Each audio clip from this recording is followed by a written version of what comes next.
Hello, you wonderful people, and welcome to another episode of Not Too Comic Book. This being a show where we talk about TV shows that are adaptations of comic books. For today's episode, I'm going to talk about Mission Yozakura Family Season 1, Episode 12. A lot of really interesting things went down in this episode, so let's break it down. Well, first and foremost, we get introduced to Grandpa Yozakura himself, Bon.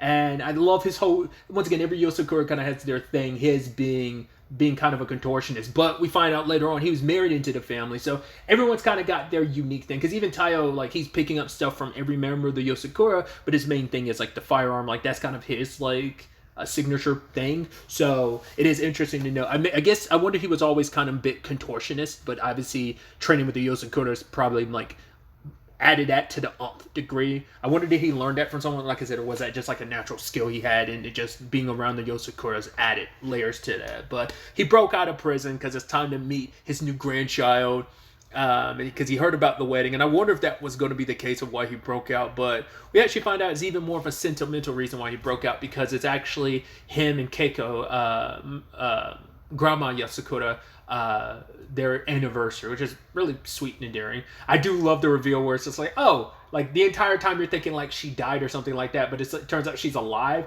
At first, when she arrested him, at first I was almost like, wait, is she no longer like in the spy world? Is she like a cop or something? It's like, no, she made specific cuffs to make it so that if he tries to slip out of them, they'll explode. And it's like, yeah, but you don't want to do that, because you'll not only hurt yourself, even if you manage to get away, you'll hurt me, and you never want to do that. So now it's kind of their ace in the hole to capture him, because he's a very slippery person. Even Kishiro is kind of outclassed and outmatched by him. I even love when Taiyo tries to go up against him, even armed with like some slime or something that's supposed to keep him in place, just easily slips out of his clothes.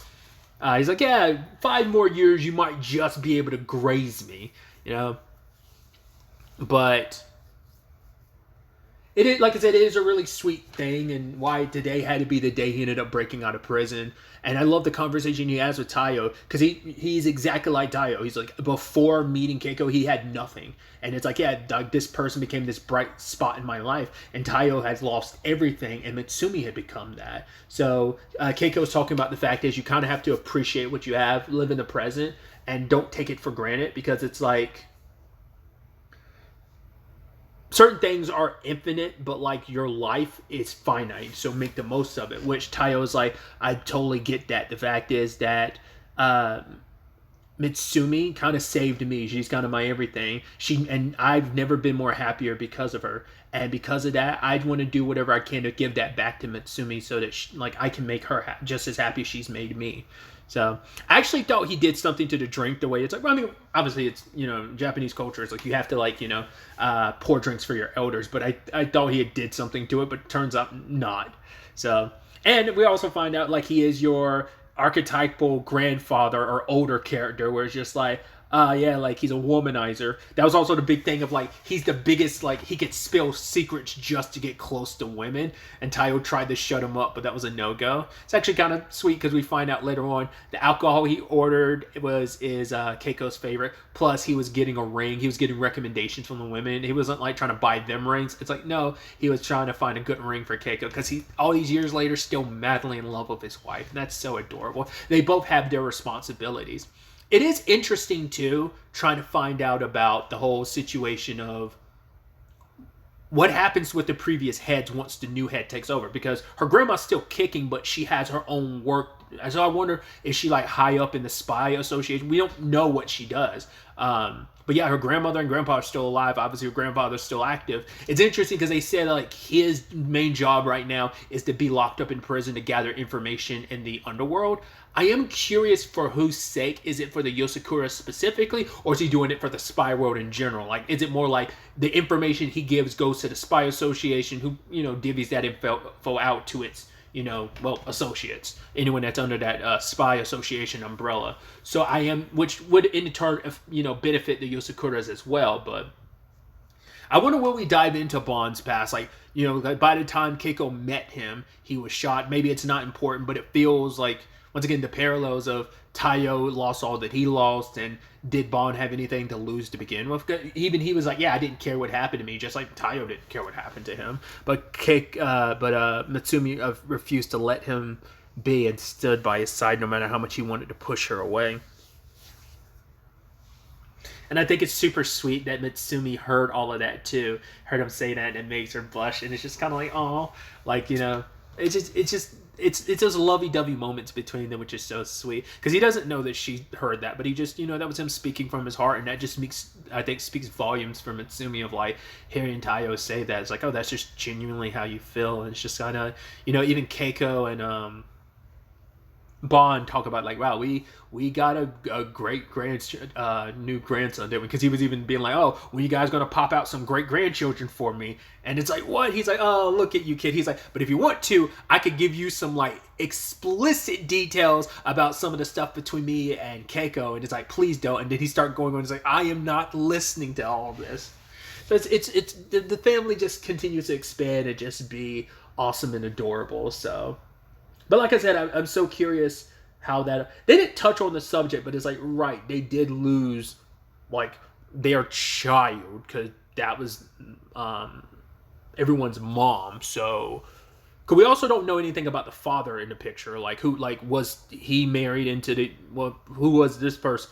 Does seem like... I wonder if that... Well, because the head typically is a female, isn't it? Because like the original head was, and now her grandmother, I can only assume her mom was the previous head, and now Mitsumi's the head. So I mean, their mom was the head. Now it's Mitsumi's the head. So I wonder who is their father that got married into this situation. Is he still out there? Because we know their mom died, but I don't think they ever went into specific of like, was she murdered or did she just die from being sick? I mean, it could go either two ways, because like the whole, I don't know if they want to give the revenge aspect of like she was killed by someone. I mean, that could be why their father might not be in the picture. Maybe he just died on a mission or something, and their mom had to raise all of them by herself.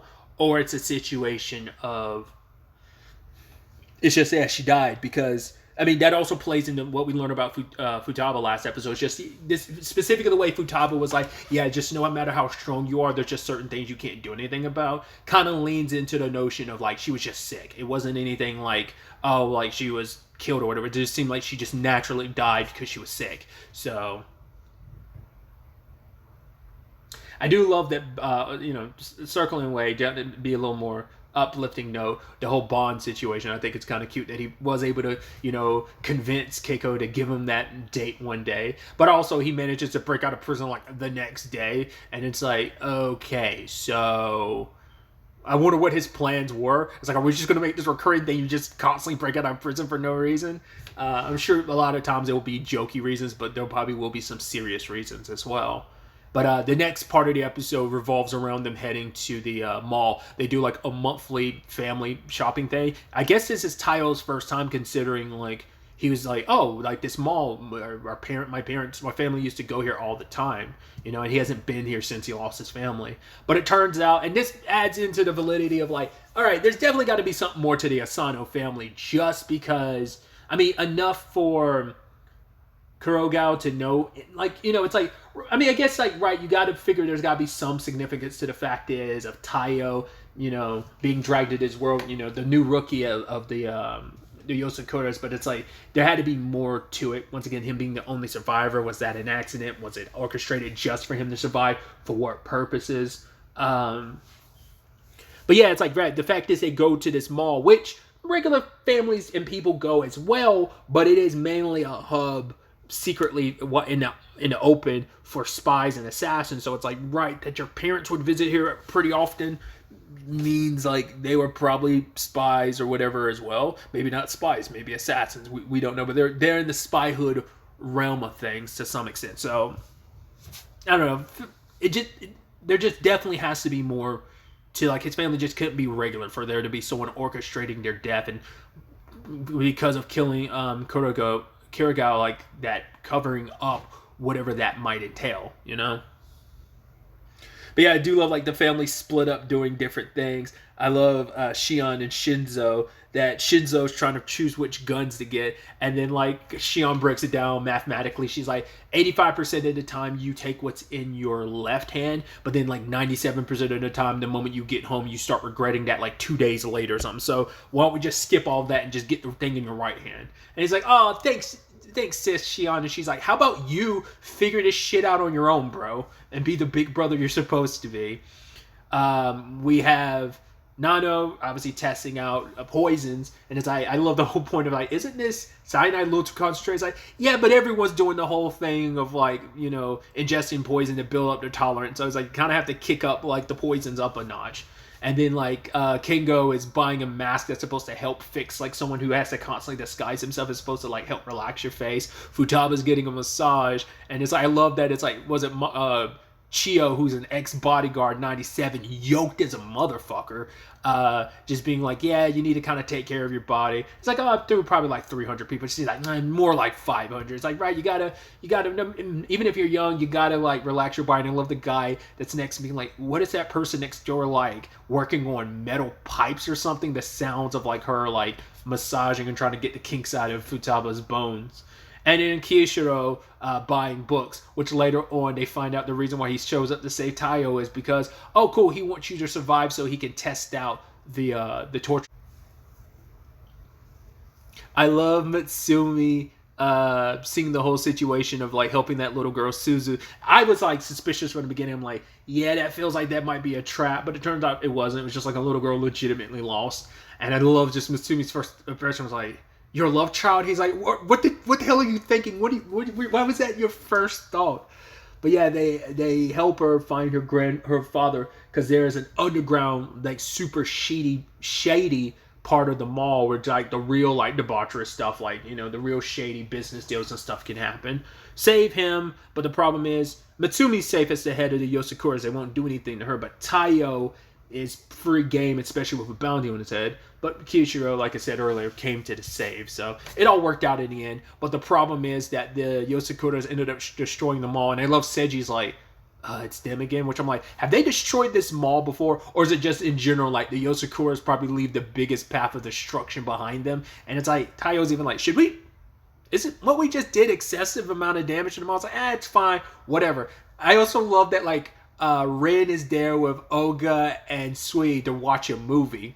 And I love that she's telling Sui like, oh, don't get too scared. And he was like, yo, you heard that, Oga? And he's like, why me? And they're like, wow, the 4D experience is crazy. It's like, oh my god, you can feel the shaking. Yeah, you can practically hear the people screaming. It's like the 4D doesn't work like that necessarily, especially considering you got, I mean, maybe it does. I've never actually gone to a 4D movie before, but I'd assume like if it's going to be something like embracive, like like you're supposed to fully embrace it like that, I would assume there'd be like headphones associated with like an experience like that. But maybe that's just me being stupid. But so we had to be like, no, like there are like the mall is literally sinking. So yeah, I wonder how long it's going to take to rebuild that, and they're going to have to fork over money to make that possible. And it's just like, I mean, people know the Yosakuras are involved, but it's kind of like, I don't know if they're able to just kind of randomly pay that off, or did like, is there insurance policies for the Yosakuras when they do stuff like that? But it's kind of sweet. It's just kind of a nice family outing together. It's like, sweet. That's just more fun. So